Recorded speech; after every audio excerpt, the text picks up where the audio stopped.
Baby's asleep. The dog stopped barking at the door. It's now started raining. I've got wet socks. Let's do this.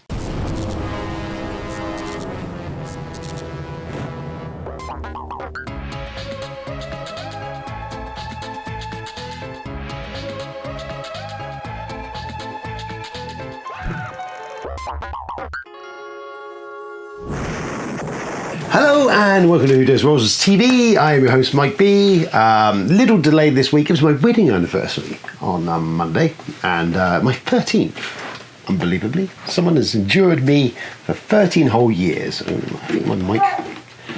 Now, Isaac's asleep. We'll see how long that lasts. So yes, wedding anniversary.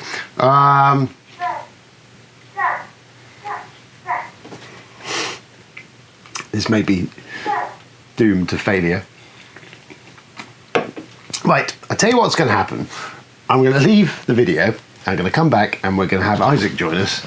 And I will try and run through this and we'll see how that goes. This is Who Dares Roses TV. I'm your host, Mike B. This is Isaac. And here we go. Right, so games we've played. Lots of stuff played. You got your sweetie in there, haven't you?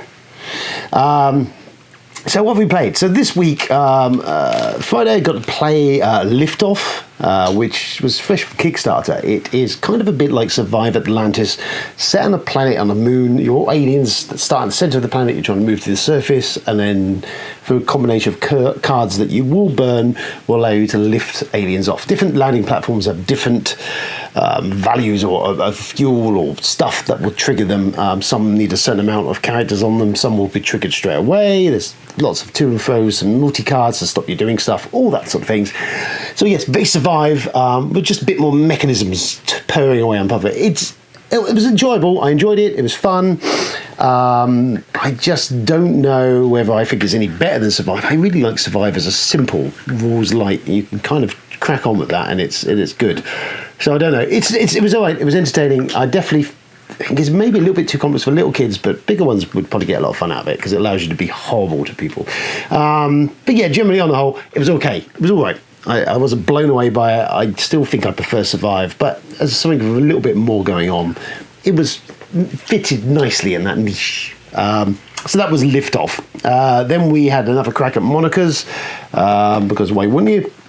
Monica's a firm favourite. We covered that last week, but yeah, it's a really good party game, really simple sort of stuff. Plays to pretty much any audience, so it's a pretty safe bet. Yeah, I know there's a... Oh no, what's that? Okay. There's a hole. It's fine. We'll be all right. Then we played Not Alone on the app. Not Alone's kind of got a bit of a buzz at the moment. It's kind of a hidden traitor game. You play it on the app. You can download it for free on the phone. It's on Steam for a couple of quid. You can play it locally over phones. Everyone's a character. One of them will be a traitor, or depending on how many people are playing. And everyone else is going around trying to fix stuff in the facility. And obviously the traitor's trying to dismantle it and cause disharmony and kill everyone. It was all right. It's entertaining for a free thing if you get it connected and get enough people around the table to play. Really all right. There's Project Winter, which is on Steam, which is similar but a bit more graphically interesting, a bit more to it, and a bit more expensive. But that was similar territory. But yes, Not Alone. All right. Not bad. A fun distraction. We played Resistance after that. Resistance is a classic trader game. Really simple. A bunch of cards. Basically, you have different teams. You don't know who's the traitors. You go on missions, and the traitors are trying to fail on those missions. That's pretty much how it works. Good fun. Really solid. Don Eckert, I think it was. Don. Good old Don. Designed it. One of the early hidden Identity games. Still a solid game, really simple to teach, plays up to a big old max number of players, I think up to 12, and really reasonably priced. For under 20 quid you can get the box of it if you've never played any of that social deduction, hidden traitor sort of stuff. Resistance, or Avalon, either of the two depending on your theming, is a no-brainer really. It's a really good solid game that everyone should have in their game library stuff, shouldn't they? Yeah. And then, of course, we got to the big game. We played Gloomhaven, Jaws of the Lion, which is the Gloomhaven. I don't know if it's a prequel or sequel, but anyway, it's Gloomhaven kind of squished down, compressed down into a smaller box. I say smaller, but to be able to be played in the smaller campaign without the abundance of the original Gloomhaven. And it does that very well. We played, I think, 3 or 4 missions of the tutorial. It's designed to come at people who have never played this before, and the tutorial very much kind of video gamey, which is, I know Gloomhaven's basically was stealing from that video game concept. Video gaming in there, it teaches you slowly. Hey, what's that? Okay, that's good. You can go have a look if you want. Oh, there you go, little bub. Yeah, of the video game concept of you learning small portions of the game as you play. So you kind of, as you go through the game, you're the dices. You level yourself up. Do you want to open? Yeah. Okay. Play some dice. That's always a good idea. So yeah, for beginners, really a cool kind of start-off point. I think if you've not played Gloomhaven, this is a fantastic jumping-off point because it teaches you relatively straightforwardly, easily the mechanisms of the game without too much pain. We haven't finished. We've got 5 games of tutorials, so we've got a couple to play.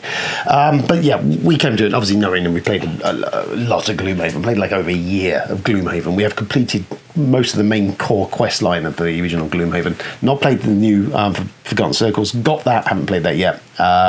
And I haven't done all the side quests. There's still more meat in that game if we want to get back to it. Anyway, back to Jaws of the Lion.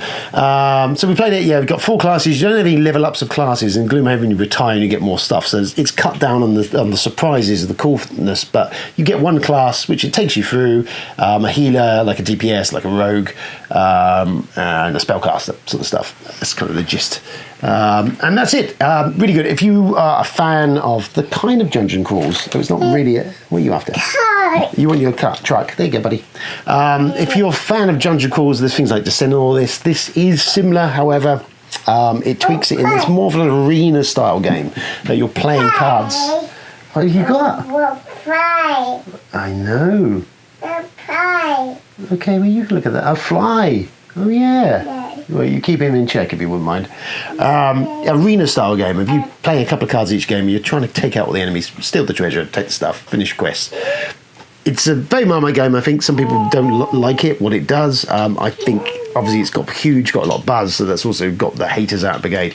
It's a solid game, Gloomhaven. I really one of my most treasured tabletop gaming experiences in the last few years. This looks like it's set out to be more of the same. It was really easy to get into. I like how the tutorial works. It's still got enough of that Gloomhaven stuff in there that I think will make it very interesting. It's more Gloomhaven. We're always happy to do that. Daddy. What's that, Bubba? Oh, you filled your truck up with dice. That's very good. So yeah, Gloomhaven Jaws of the Lion. You should buy it, essentially. 40 quid, it's a steal. If you can get enough of you around the table, at least 4 of you. Shadow Spirit sounds also quite solid, but should play with more. Great storytelling, RPG-ish, video game RPG-ish style of game. Just all cool stuff. It's the reason why it's sold lots and it's in a big box and lots of people bought it. It's because it's pretty cool. Stuff. Gloomhaven. I'm not gonna. Yes, it's brilliant. Right, news. Should we do news? Can you say, Daddy, it's time to do the news? Okay, good. I'm glad we covered that.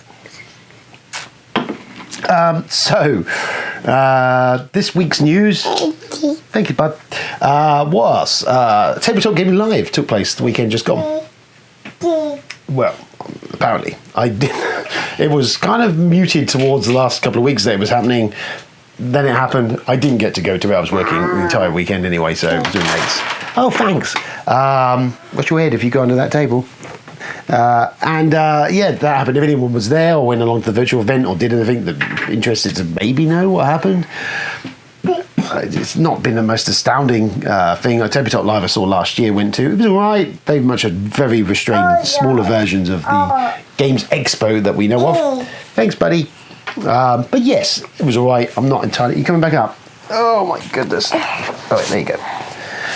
So yeah, it happened. I didn't really know anything about it. I don't know if anyone knew anything about it. But there was the Tabletop Gaming Live event, and some people may have gone. Well done, you. Heroquest release. So this week saw the release of the highly anticipated Heroquest reprint. Big teased. You counting the dice? Oh no! Oh dear! What a tragedy! Oh my! Heroquest released. Countdown was running for a week or month or whatever. Building anticipation across the globe for a game that's come out, and it kind of feels like a massive facepalm from Hasbro because it's only US, any US or Canada could buy it, and basically Canada's shipping is like horrific.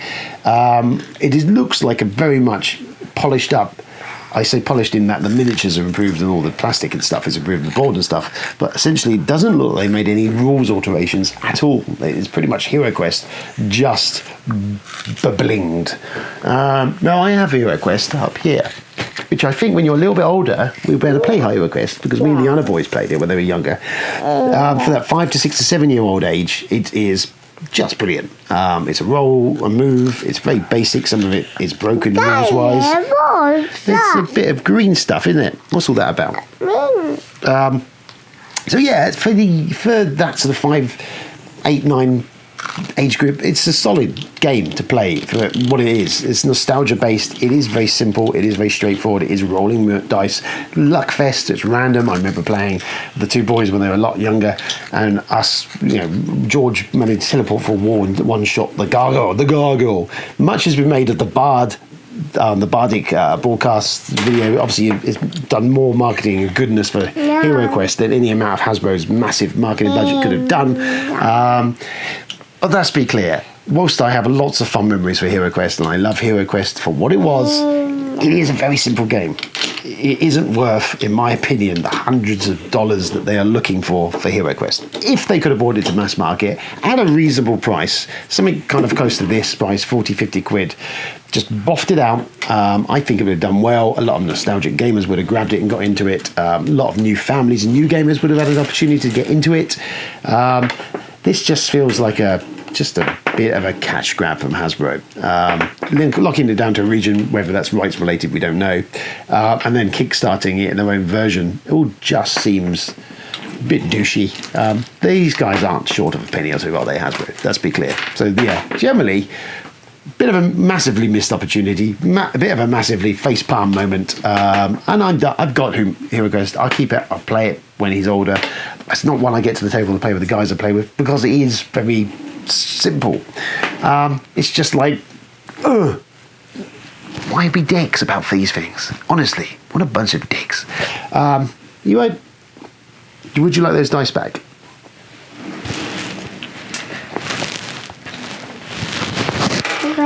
Thanks, buddy. There you go. Oh my goodness. So yeah, Hasbro, Heroquest. Yeah, if it's your thing, fine. But I don't think it's worth the money. It's a good, solid, simple, nostalgic-y, jolly old game. There's a lot of cool stuff in it. Definitely, I have fond memories of playing it as a wee one. But it ain't worth that money. And it's it's a bit of a cock up, really. What a bunch of things we can't say anymore. Anyway, I've rambled. Heroquest, yeah, bit of a mess. Kickstarter. Can we talk about Kickstarter games? What are you doing down there? You mad fool. So Kickstarter, a couple of things on Kickstarter at the moment. The one that's got my interest and I have backed, though I swore off backing anything recently, I kind of resisted. There you go, bud. Is The Thing. Another The Thing board. So we had Outpost 31, which came out from Mundo last year before. They have limited run, I think, on the IP. They don't print it, you can't get it anymore. It's quite expensive. I'm fortunate I picked it up when I did. It was all right. The theming was there. But the game mechanically really only worked at a very high player count, and there was a little bit of a broken rule system in that. Yeah, I know, right? The Thing player could kind of just sit there. Oh, go out there. It's raining, little man. It's raining. We'll go in there in a minute. Thing player could kind of turtle and make it to the end helicopter ride and essentially win the game. There was tweaks to the rules to solve that. But it was still, I've had a couple of really amazingly, crackingly fantastic games of The Thing. And I love The Thing. It is just one of the classic, greatest 80s movies. One of John Carpenter's, if not John Carpenter's greatest movie. Love it. Is it a flying truck? Hi. Okay. So yeah, I like the thing. We got that clear. Love the Jaws. Love the thing. And Thing Kickstarter, anyway, is on Kickstarter at the moment.